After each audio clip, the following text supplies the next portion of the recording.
Hey, hello and welcome to our audience members joining us from across the globe. I'm Raymond Karam, the Chief Program and Development Officer here at the AGSIW. I'm happy to welcome you all to today's book talk centered on a new publication titled Saudi Arabia and the United Arab Emirates, Foreign Policy and Strategic Alliances in an Uncertain World. I know that all of us are glued to the news these days following the horrible events in Israel and Gaza, and we hope that today's program can help shed a light on the wider dynamics in the region and the role that some of the most important regional actors can play to help stop this conflict. And with that, I'd like to welcome today's speaker and the book's author, Dr. Robert Mason. He is a non-resident fellow with us at AGSIW and also at the Gulf Research Center. Previously, he was a fellow with CPAD at Lancaster University and an associate professor and director of the Middle East Studies Center at the American University in Cairo. And he is joining us also from Cairo today. He has had affiliations with Princeton University, the University of Oxford, and the King Faisal Center for Research and Islamic Studies in Riyadh. He specializes in Gulf politics and the international relations of the Middle East. Welcome, Robert.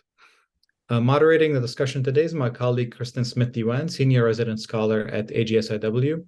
Her current projects concern generational change, nationalism, and the evolution of Islamism in the countries of the GCC. Her analysis of Gulf affairs has appeared in many publications, among them Foreign Affairs, Financial Times, and the Washington Post. And with that, Kristin, over to you. Great. Thank you, Raymond, and thank you all for joining us. Very tense and sad days in the region, but even more reason to bring into the conversation experts who have spent a long time really reflecting on the region. And we're delighted today to have with us Robert Mason, who, as Raymond said, is a non-resident scholar with us here at AGSIW. Robert has just published this new book on Saudi Arabia and the United Arab Emirates, foreign policy, strategic alliances in an uncertain world. And I definitely recommend this book to you. He really quite systematically goes through and looks at the different sort of bilateral relations that these states have with all of the key actors that you can imagine, both across the region, but also major powers, the Far East, South Asia, Horn of Africa. It's really a tour de force in thinking about the foreign policy of these two states. And I think when all of us look at the politics today and over the last 10 years, it's hard to not be struck by the increasing importance of these two states, in particular within the Gulf, and understanding the evolution of the broader Middle East region. They've both been going through these enormous changes, led by generational leaders that are relying on new kind of forms of legitimation that changes the relationship with the society. We see changes, of course, in their economies as they're looking to move from this energy transition and diversify their economies. And at the same time, they're becoming much more sort of abroad. So there's a lot to think about and a lot to understand in how these countries are executing their foreign policy and how they're interacting with each other. That's also been a big question thinking forward, as well as with the United States and other great powers. So we're delighted to have Robert with us. I've kind of already answered, I think, why this book is really needed, but can you tell me from your point of view, sort of why you felt this book was needed and sort of how you approached it?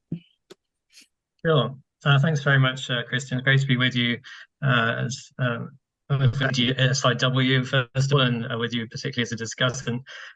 So this book is really a development of really my PhD about 10 years ago, and where I was looking at Saudi and Iran and their foreign policy, some of the key international actors, and their domestic politics and regional politics as well. And so I've taken a similar approach, and as you say, there's a variety of reasons for that. I think the highlights are the vision strategies that they're pursuing, the economic diversification projects, which perhaps we can come back to in terms of how that affects their foreign policy. But also, they've been the main protagonists, if you like, within the region, particularly since the Arab Spring a decade ago. They really led the counter-revolutionary backlash, if you like, or stability axis against what was taking place, and also had more assertive foreign policies due in part to shifts in leadership patterns as well. And so, these are increasingly important states in the region, and as we've seen since the Ukraine conflict, important international energy markets. There's been dynamics changing within the GCC itself, and that's hugely important. And particularly the shift towards looking east towards Asia and that kind of impact as well. And so, yeah, I think it's an unusual book in that it tackles two GCC states simultaneously and their foreign policies towards a plethora of states internationally. And the kinds of issues that throws up, I think some of them are really quite surprising, but also integrating some of those issues together in terms of economics, in terms of strategic calculations and political issues besides, was fascinating as well. And bringing in different voices. So I did a lot of research with ambassadors, both within the region and internationally as well, and talking to colleagues who were kind enough to look at each chapter in turn, with wisdom and expertise on particular bilateral relationships. So it's a multitude of voices and a common approach, really, building on this idea of economic statecraft and realpolitik, which I've looked at over the last decade, but also how that has evolved and how it influences and is influenced by other states, both regionally and internationally. Mm-hmm. Well, let's get right into that, because I think you do kind of offer a new contribution. We often have talked about the real, and in this we need real, RIYAL, right, from politique, which has to do with I think both kind of a realist position, but also one that's driven very much by their financial ways that they can influence through their finances and the wealth that they can bring to the table and their influence. But you do mention that this has been evolving and that you see this playing out differently in their foreign policy today. So can you tell us, like, what are some of the things that you're seeing in that evolution? Well, I think the primary example is how, first of all, in the past, the oil and revenues have been turned into influence, religious influence in many cases in terms of Saudi Arabia, and how that's impacted in states in South Asia, for example, and other areas besides.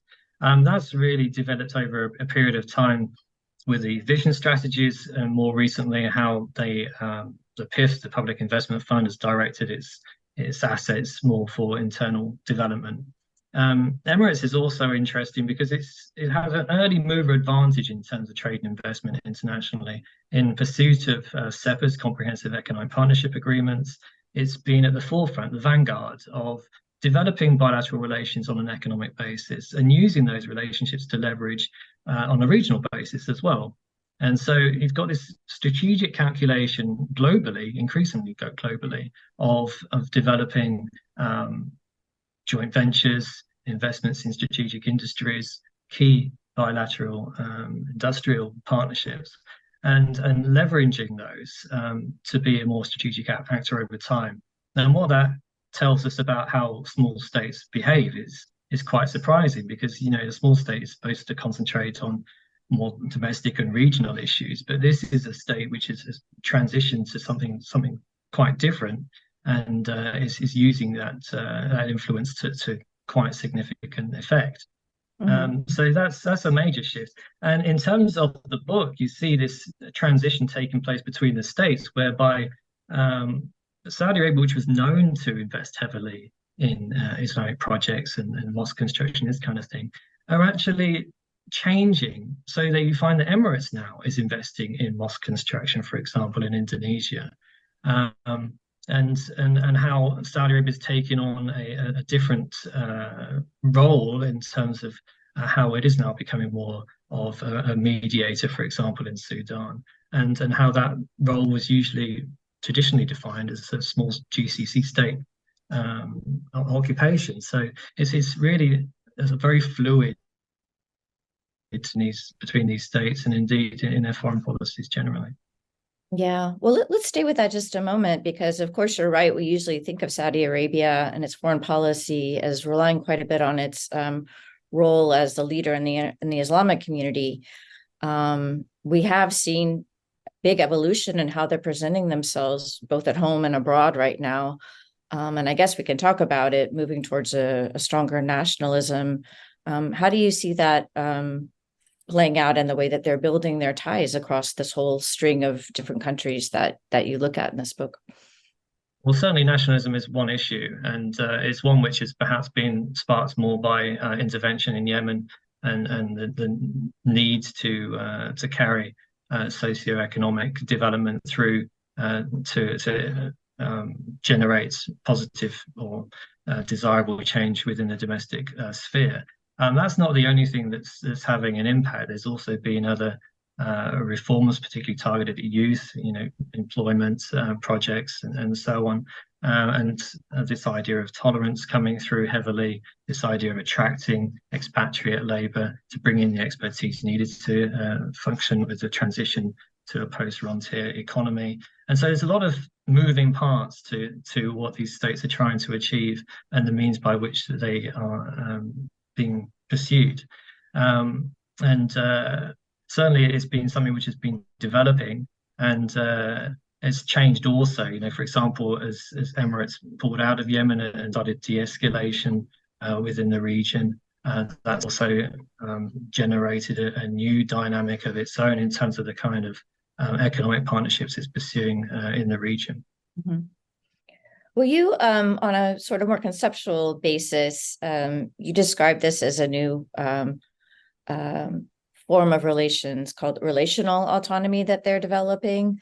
I think you started to get into describing a bit what that is, but maybe can you go in a bit further about how you use that in the book and maybe walk it through with maybe one example of sort of relational autonomy and how that can help us to think about how these states are interacting today and why it's different. Okay, so first of all, within the literature review, there's a lot of publications which talk about balancing for relative autonomy. And although relational autonomy, which I'm talking about increasingly now, is not specifically identified in the book as a term, it's from actually a South American publication from, let me just find the authors.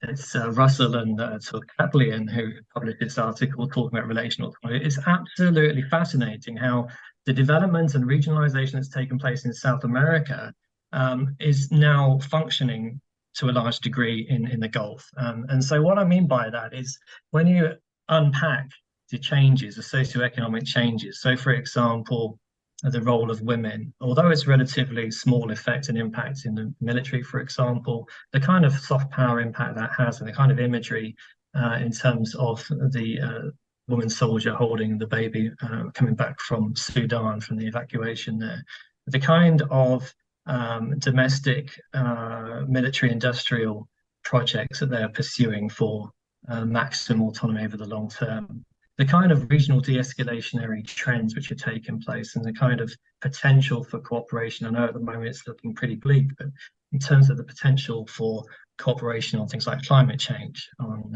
energy, which is already taking place to some extent with some states, there is more evidence of relational autonomy creeping in. This is not just about balancing internationally for relative autonomy. There has been substantial facilitation of this as a concept because of what's happened with the US, particularly after 2019 and a lack of response with the Abqaiq and Khurais attacks and the search for more security relationships with countries like China and Russia. And there's hedging as well within that and non-alignment, as we've seen in terms of Saudi and Emirates joining the BRICS. But there's increasingly evidence to show that as we near this transitional period and enter fully into a transitional period to post-frontierism, what will be necessary for autonomy will not be balancing. It will be more development of relational autonomy and influence through more subtle means and measures, whether it's through the G20 or OPEC Plus with Saudi Arabia, or through other more subtle institutions such as Interpol and renewable energy architectures in the case of Emirates, for example. Yeah. This kind of global outreach then sort of also is indicative of the shifts in power within the region, right? Because, we may have thought before about Saudi Arabia having these connections through, especially with the Islamic countries in certain ways, but in their security and other key factors being really, really tied in underneath sort of the American camp. So when you think about this relational autonomy, the way that they can build these ties through diverse different means really speaks to a new way of interacting in this multilateral space, right? Yeah, absolutely. And the opportunity for that multilateralism has been quite limited in the past. I know there's been some cooperation in the GCC, but there's not been that sort of systematic trust or security ties which one might expect. There has been some developments in that sphere, but with external actors and indeed regional actors helping to facilitate that Saudi-Iran deal. I know there's questions as to how sustainable that can be, but there's a basis there to build on and to grow in common areas of interest in this, what is a very tight sub-regional environment. And, the potential for transnational challenges and incidents to affect and be contagious to other states is really high. So, fundamentally, there's an important strand which binds these states, and even wider, of course, in terms of monarchical interests with Jordan and Morocco, for example. It ties these states together, and then dependency on top of that with states such as Egypt, Pakistan, and so on, which lays out a foundation for commonality and increased interaction.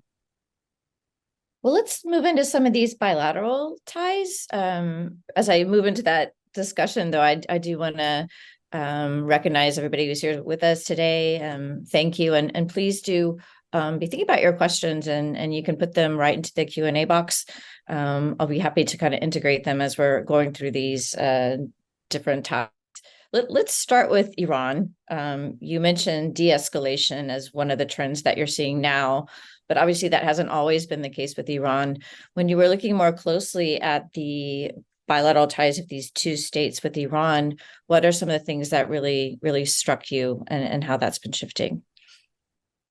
I think Iran has been a real challenge for Saudi Arabia, and the relationship over a period of time has been obviously very difficult and multi-layered in terms of its contentions, from the religious to the geostrategic to the role of the US and how that interacts. And again, with two US aircraft carriers coming into the Mediterranean, only heightens tensions and how Iran has been involved with non-state actors as well. So this is a multi-dimensional challenge. But what's really interesting, particularly with the Iraqi and then the Omani and then the Chinese brokered agreement between Saudi Arabia and Iran, is that tensions can subside even in a period of relatively high threat perception. When there's a political will to do so, it's still possible to make progress, and that's even more evident in the 1990s when we had the security agreement, and when Saudi Arabia and Iran were both very positive about interactions, and I think the Saudis were even saying, our security is your security, and so on. And that goes back to what I was just saying. This is a very tightly bound region, and what affects one state affects the other, and it's important to try and get along in a sort of broadly cooperative manner, and to try and build on that security agreement.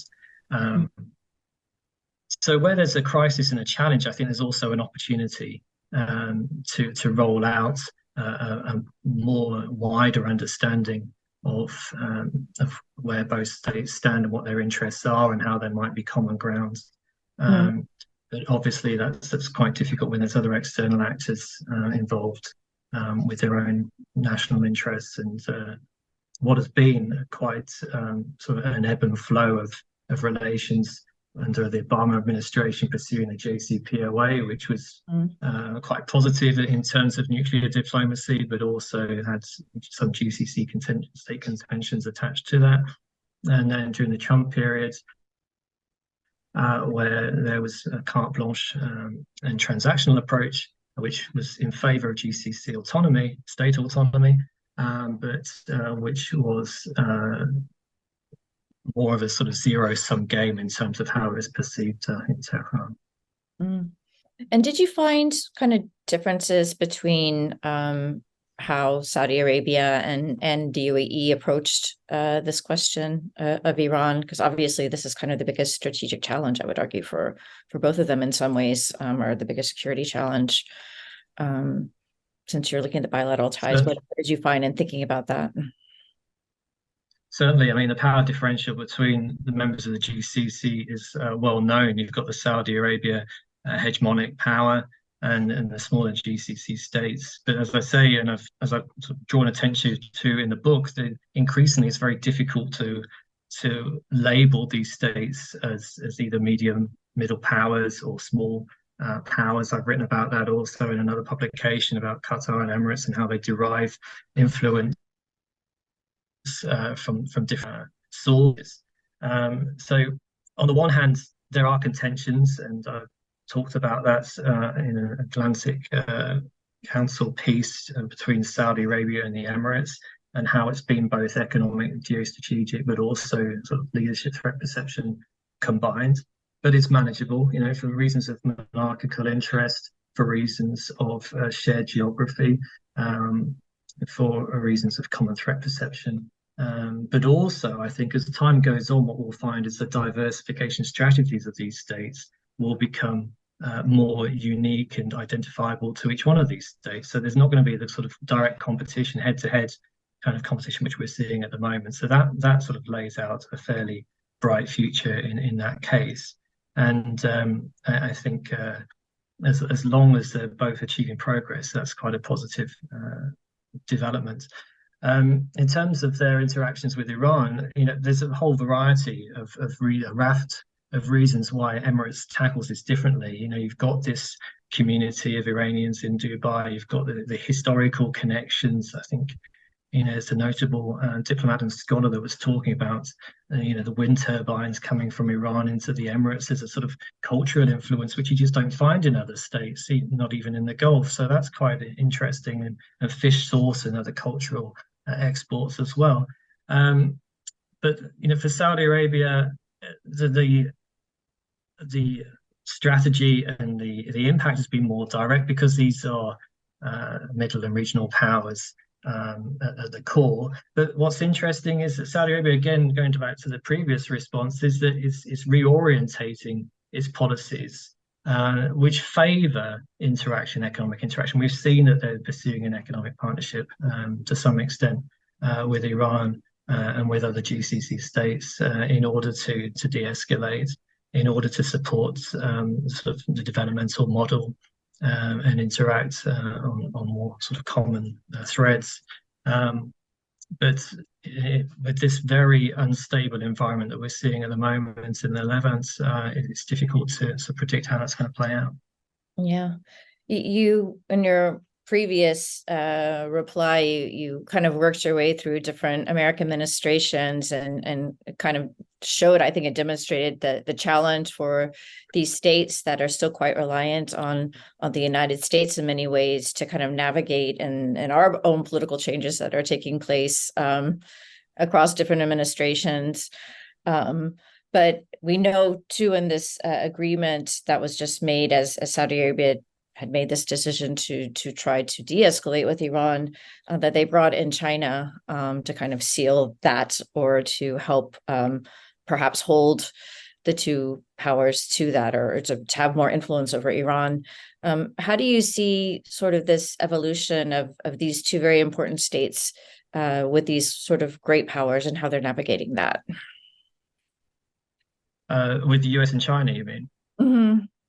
Yeah, so I mean, there's been a lot going on internationally, and the US in particular has has had a direct influence and impact, I think, on Saudi and Emirati policy and strategy. And I think that dates back at least to 2003 with the Iraq War, at least to the Arab uprisings in Egypt here, where they lost their partner in Mubarak, at least until Syria and the conflict where Saudi Arabia threatened to put boots on the ground. And then, it just confirmed really in Afghanistan. And so what China's been able to do is really sort of bring in and deploy a sort of soft influencing strategy in which it's not competing directly in terms of security partnerships, but it is able to, without this kind of political baggage, and get involved in the kind of negotiations as an honest broker. It's got huge trade and investment relationships. The Belt and Road Initiative that includes most of, if not all of the Gulf states. And so its strategy has been one which has been more effective and more favorable from what's been taking place with Washington. And, there's been incidents which have supported this deterioration. We know about Khashoggi, of course. We know about the Yemen conflict, which has become more divisive over time, human rights issues and so on. It's not just unique to the US. This has been an issue for some European states as well, Germany and Canada, of course, on the other side of the Atlantic. And so some states have been able to become more entrenched in their involvement. And I would argue, as I do in the European chapter, that France under Macron has been very effective in taking steps which have reinforced the relationship, particularly from 2017 with the detention of Saad Hariri, and then reinforced after Khashoggi.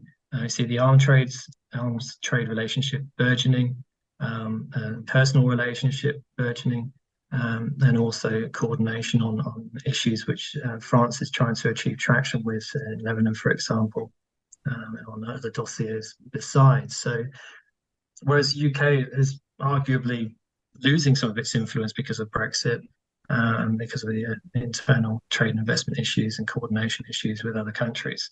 And so this is interesting to see. And I think there's some states that are doing better than others, and that's something which is a natural reflection of not only their internal political situation constraints they're in. We see that with Congress and how a deal with the US and Saudi Arabia might play out and the difficulties therein, and how others are able to take a more unconditional approach. And that includes things like dual use goods exports to the region, which I argue is could have a substantial effect on state-society relations, because some of these can be used, sure, for safe cities, but they can also be turned for repressive tendencies if and when that becomes necessary. I wanted to, a lot of what you're describing here is a bit more of a shift to the East, I guess. And I think a lot of, the bilateral relations is striking, and what you're looking at that become very important within the book are obviously looking towards China, but also looking through towards other countries. You even talk about the relations with Malaysia and some of these other Eastern Asia countries, as well as India, of course. So can you talk a bit about that shift towards the East and some of the interesting things you discovered in looking at the bilateral ties in particular of these states with these countries? So the East is a quite a block, but if I take some examples in turn, we include issues such as Russia becoming more involved in joint ventures with Emirates, which I cite as quite an important aspect in terms of autonomy, because what it does, it provides a plan B for this rising relatively small state in order to fend off conditionality from the in terms of the stealth fighter deal. Can you explain a little bit what you mean by conditionality? What are you fighting off conditionality? Well, yeah, I mean, in that sense, in that particular negotiation, the US was attaching conditionality about rolling back Chinese influence through telecoms infrastructure in the Emirates, I think. And so Emirates was able to take a much more independent path, whereas Saudi Arabia, in contrast, accepted the I think 5G, 4 or 5G. And so in taking that independent path, it contributes to its autonomy, relative autonomy at the moment, potential absolute autonomy later on, and is able to chart a more independent path. It's able to build its security relations, diversify them to maximum effect by including a whole range of partners. Whether it's South Korea, I know they're involved in the civil nuclear program in the Emirates, but also therefore has a stake in the security of the Emirates. And Japan, as it diversifies a very heavily energy dependent relationship, also has an interest in the security of the Gulf because of that kind of dependency that's taken place. So even with established international actors, it's erroneous to talk about the GCC states being particularly or overly dependent on foreign actors, because there is always an element of codependency. And as I say in the book, in terms of some actors, which tend to be developing states, there's actually a reversal of dependency, and that I don't think is written about enough. And so China, of course, has got a strong economic basis for its interactions in the region, and that's broadening out. So we see a lot more joint trade and investment deals, partnerships, the kind of activities which are likely to spur on new industries and domestic growth over the long term. And that's precisely what the vision strategies are designed to do, to build capacity and development over time. But in doing so, it's not a case that these Gulf states are balancing with these international actors. Actually, the balancing is taking place, but it's tacit balancing. It's a very subtle form of balancing, because it's in their interest to become more involved in these states' foreign affairs and domestic security situations over a period of time as their stakes increase and as these states become more central to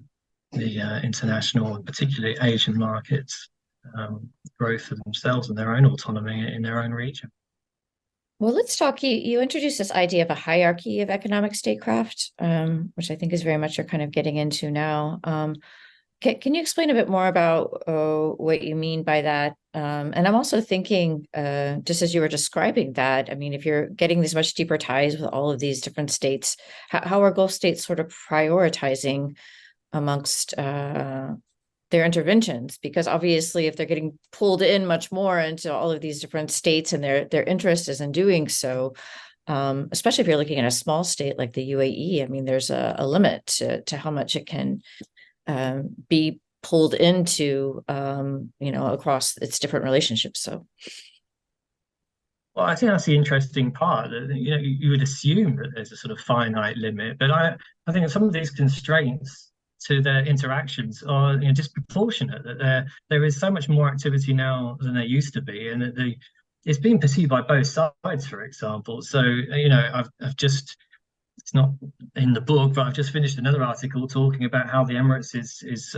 working with Brazil and other states in South America, and that was being pursued as early as 2005 through a multilateral partnership agreement led by Brazil. So it's a two-way situation sometimes, and it's not always the pursuit of foreign policy objectives from the region, but it can be the reverse situation as well, because these are important states in terms of energy and so on, and food markets and the rest of it. But going back to the point about the hierarchy, I think what there is a systemic level, the sort of traditional areas of global interaction, which generally surround oil sales, arms imports, which continue from the West despite robust legal framework.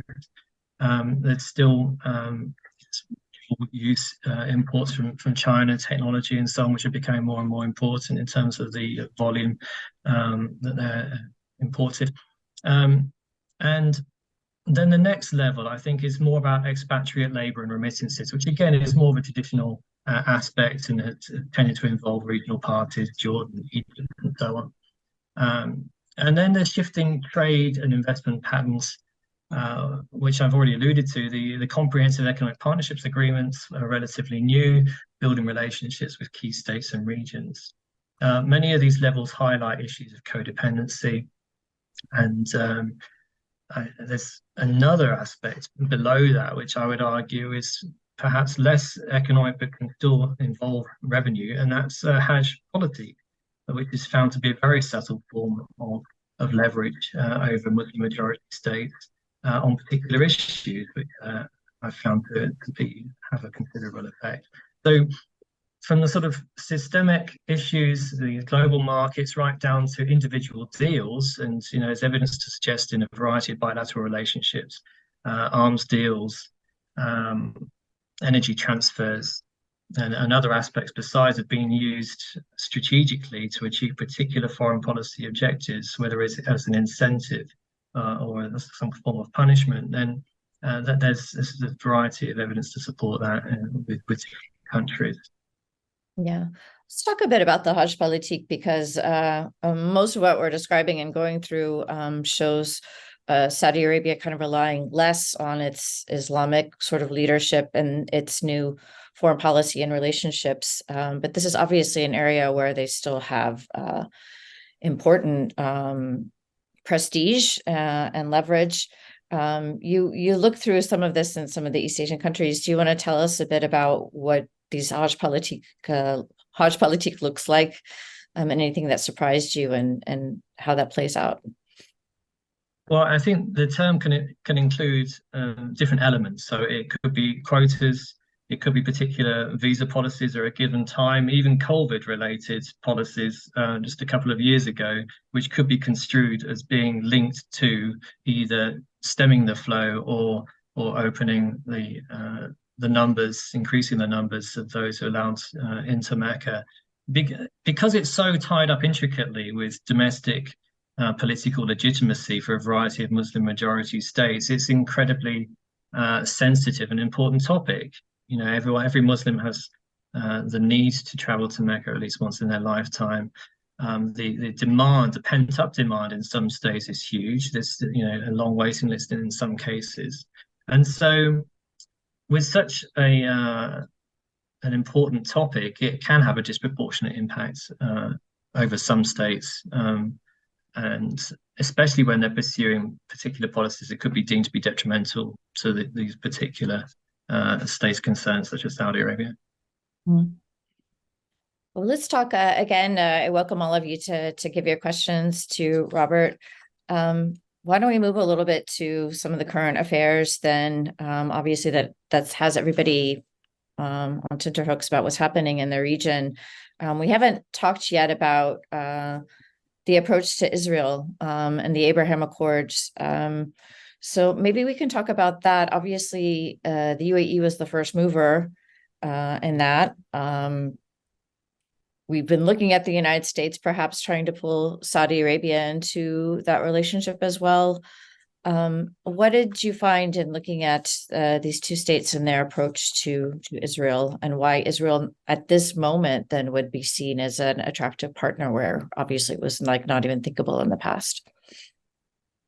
Well, we're actually working on a book right now about this particular topic, about the Abraham Accords, and I was responsible for the chapter on the Emirates, so I hope that's going to be out soon, inshallah. It's still being finished by one of my colleagues, and so there's a lot going on, having an impact. That's probably the cause for a slight delay there. The key issues, I think, are that some of the smaller GCC states have obviously found it easier in a way to advance relations with Israel, because of this Islamic leadership issue that Saudi Arabia has a key constraint, and the fact it's got a larger population to consider, and the fact that it's been a lead on Palestine for many years, including 2002 Arab Peace Initiative.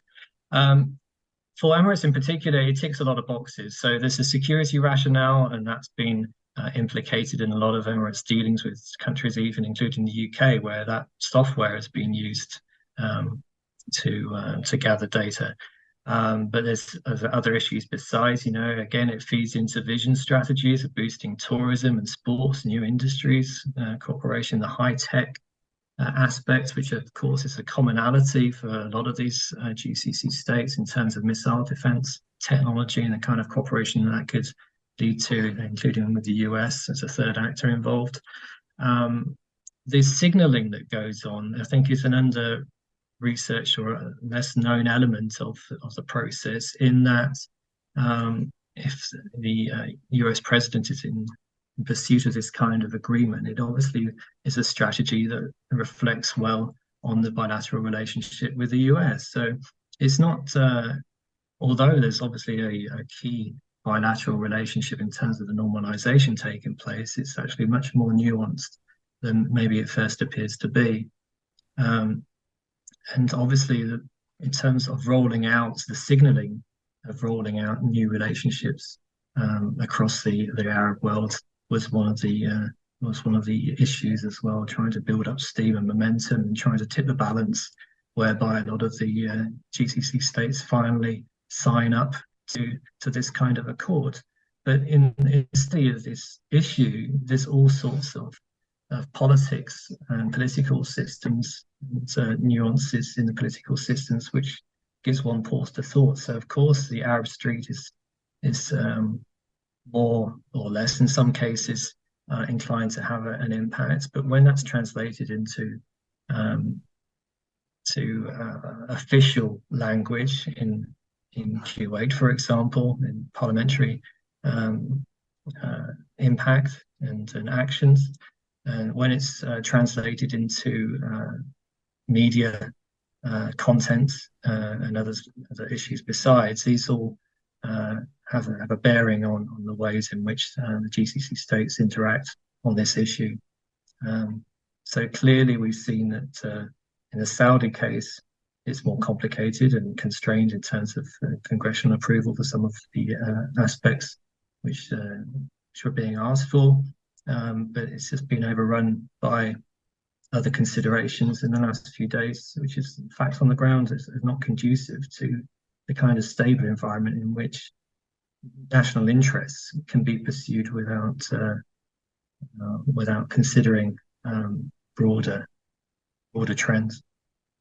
Well, let's talk about that and delve into it a bit further. I mean, you've been describing basically states that are diversifying their economies, that are able to use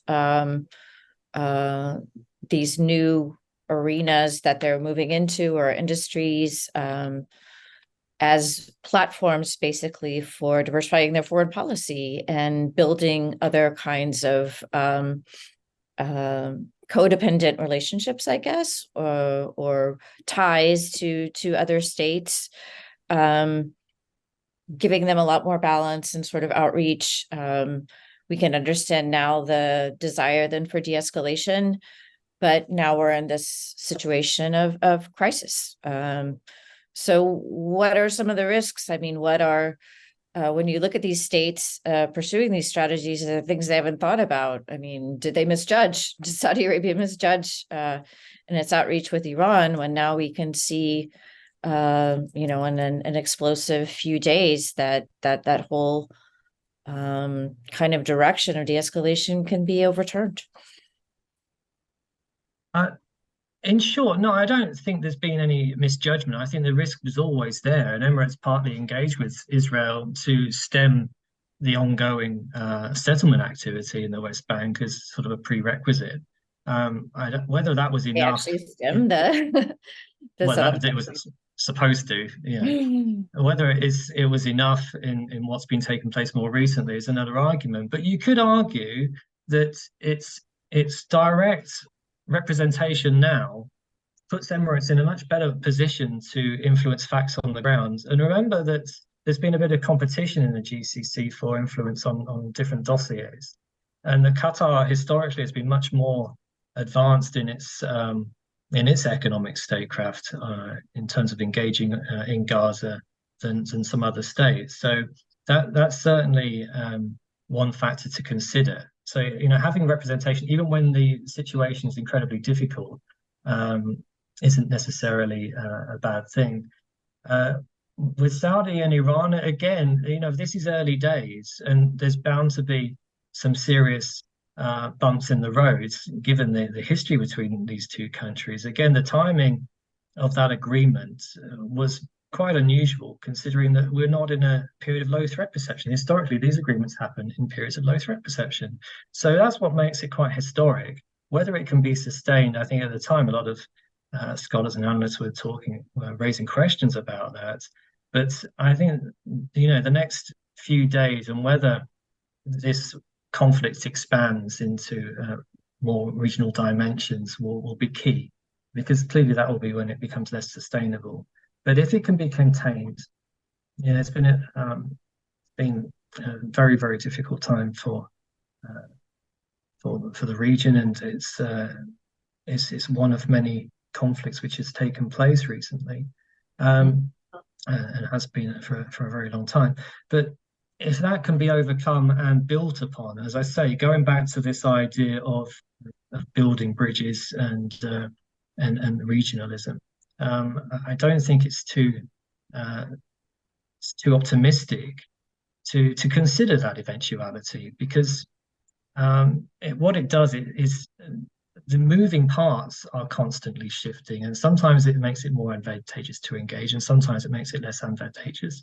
But with a crisis, it's providing potential opportunity that the risk becomes so manifest that it can actually shape the thinking of some of these decision makers in new and surprising ways. And one would hope that,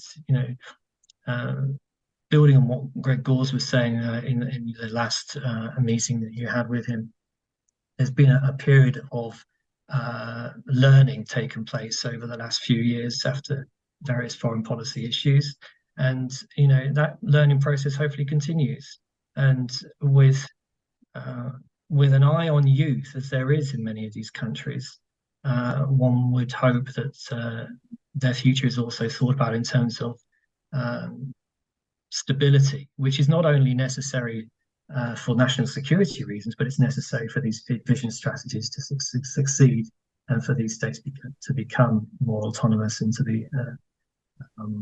to build their own future.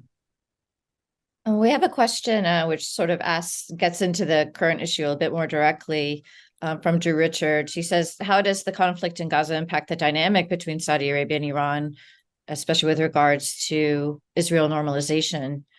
I mean, you could argue that, if you see Iran in hand, which I think to some degree, it's probably understanding at least that they've, they work with Hamas and they work with Hezbollah, that they kind of surprise Saudi Arabia in this, build ties on one side, but then on the other side, then now we're seeing this explosive situation in Gaza. So certainly it's going to stretch that security agreement that they had to the full, and it's going to be both surprising and disappointing in this latest development. But it can't be surprising in terms of how the situation in Gaza has been left to fester for many years by many different states. So to that extent, it may be less unexpected than one might imagine. I think there's also a role here for the dynamics. Perhaps the direct communication may be strained and compromised somewhat, with the Quds Force thinking through on purely security dimensions. But I think there's a chance that externalizers may be able to come in and partner with each of these states in different ways, which produces a more stable outcome. What do you mean by that? Externalize? Well, I mean, for example, we've had the Chinese involved in helping to bring these two sides together in the past. Now, if there was another schism between these states on this particular issue, and I know it was mentioned that the next case that China could be involved in diplomatically would be the Israel-Palestine conflict. I don't think that's necessarily very realistic, given the dimensions at stake here and the risks involved. But certainly, given that Iran is so focused on looking east, given that it's involved in the BRICS, as is Saudi Arabia and the Emirates. This is precisely the kind of multilateral forum in which some states, which again don't necessarily have political baggage in this particular theatre, may be able to have an impact in de-escalating and suggesting ways forward, which is both serves to save face, but also maintain what has been the status quo for the last year or so. We're actually running more short on time, and now we have all the questions. So I'm just going to ask you to answer this really quickly, because I feel like we still haven't fully answered Drew's question. I mean, is the normalization agreement between Israel and Saudi Arabia off? No, I don't think it is. I think it's still early days, and we've got President Biden visiting the region tomorrow. I think we have to wait and see how the interaction with Hezbollah across the northern border does or doesn't take place, because that will be a key aspect to consider in the regionalization of this conflict. As I say, at that point, when it starts involving other Iranian proxies, or if there's increased tensions in Yemen, for example, that could be an issue which proves to be highly detrimental. But remember, if you look into the history of Saudi-Iranian relations, that it's been stop-start for a long time.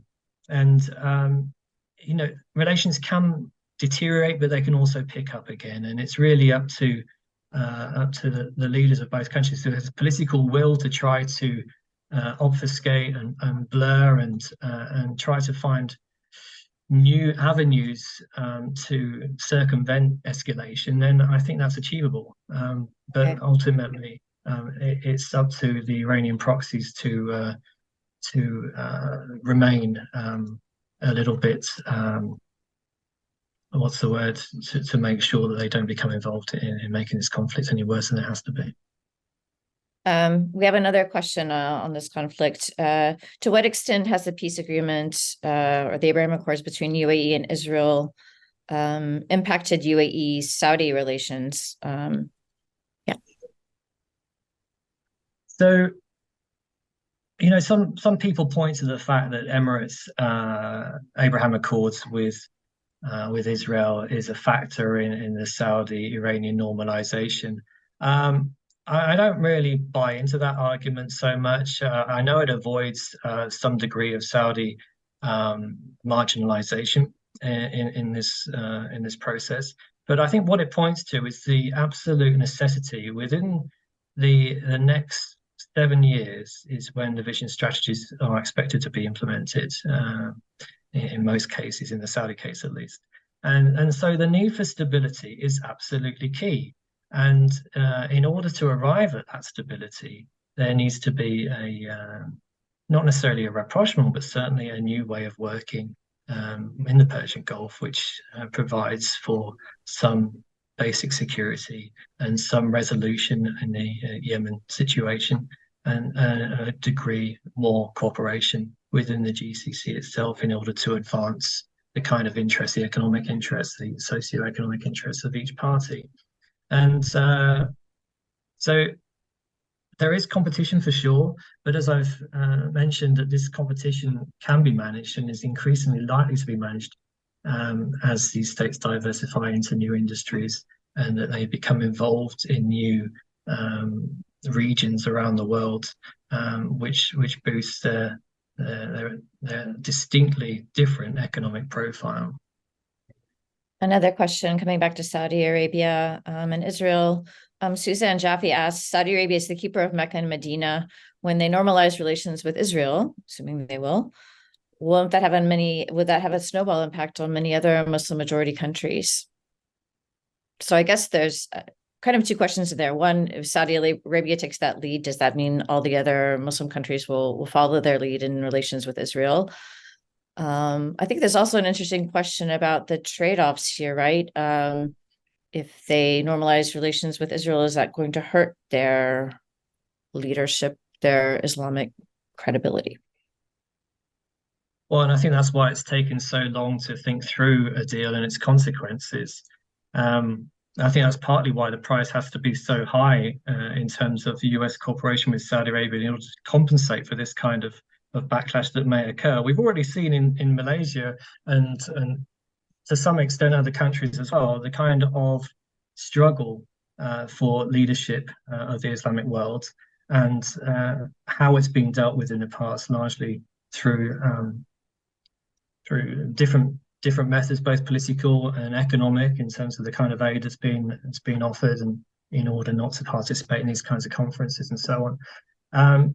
But I think whether there'll be a snowball effect, I very much doubt it. It may encourage certain states, those tied most to Saudi Arabia, to develop their relationship. But we've already seen, for example, Bahrain is already in that position. We've already got Egypt, which has normalized relations with Israel. So when you're thinking through the list of states which might, I think there's already been sort of some testing of the ground and some precedents which would take away some of the necessity or the inclination of certain states to feel that they need to follow suit in some way, that they all have their own national interests and risks involved, and they'd have to make that decision based on their own assumptions and calculations.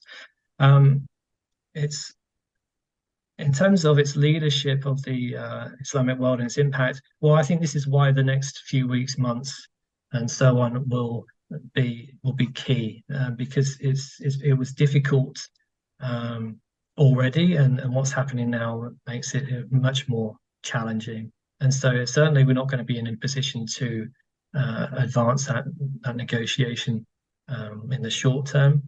In the medium term, it's probably going to happen under a new president, which raises significant questions about, President Biden's foreign policy legacy and how that's going to be perceived in this region and back in the US. Well, if we're following Twitter at all, it's not going to be looking too good. Yeah.